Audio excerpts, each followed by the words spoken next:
Hi, నా పేరు doctor Bharadwaj. నేను CEO and chief doctor Fidicus homeopathy. ఈరోజు మనం ప్రోగ్నోసిస్ ఎలా ఉంటుంది? సో, మీరు ఆస్తమాని పట్టించుకోకుండా లేకపోతే కంటిన్యూగా అలోపతి ట్రీట్మెంటే తీసుకొని, హోమియోపతి ట్రీట్మెంట్ తీసుకోకుండా ఉంటే మెయిన్‌గా 2 ప్రాబ్లమ్స్ వస్తాయన్నమాట. ఒకటి ఎయిర్‌వే రీమోడలింగ్ అంటాం.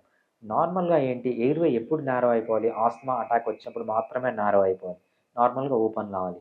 కొన్ని రోజులు ఆస్తమాని ట్రీట్మెంట్ చేయకుండా అలా ఉంటే ఏమైపోతుందంటే మీ ఏవైతే ఈ బ్రాంకైలో గానీ, ట్రాకియోలో గానీ వాల్స్ ఉన్నాయో అవి బాగా థిక్ అయిపోతాయన్నమాట. ల్యూమెన్ నారో అయిపోతుంది. అంటే ఆ హోల్ అనేది స్పేస్ అనేది నారో అయిపోయి పర్మనెంట్‌గానే అలానే ఉండిపోతుందన్నమాట.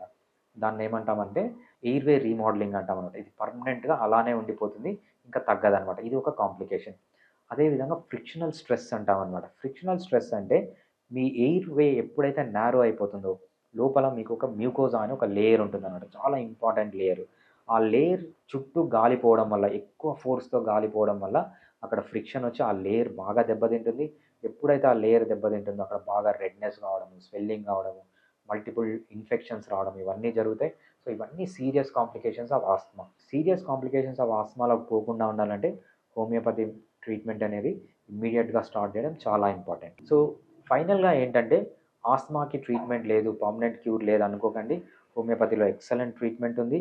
హోమియోపతి చాలా ఎఫెక్టివ్‌గా ఏ సిస్టమ్ ఆఫ్ ది మెడిసిన్స్‌తో తీసుకున్నా హోమియోపతిలో మెడిసిన్స్ చాలా బాగా పనిచేస్తాయి ఆస్తమాకి. చాలా సేఫ్ అంటే ఒక్క సైడ్ ఎఫెక్ట్ కూడా లేకుండా చాలా సేఫ్‌గా పనిచేస్తాయి. అదేవిధంగా టైమ్‌లీ అంటే హోమియోపతి టైం తీసుకుంటుంది, సంవత్సరాలు పడుతుంది అని ఏం లేదండి. ఎస్పెషల్లీ ఆస్తమా కేస్‌లో చాలా క్విక్‌గా పనిచేస్తుంది హోమియోపతి. చాలా టైమ్‌లీగా పనిచేస్తుంది.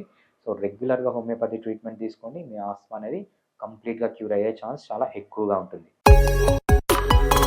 Fiticus Homeopathy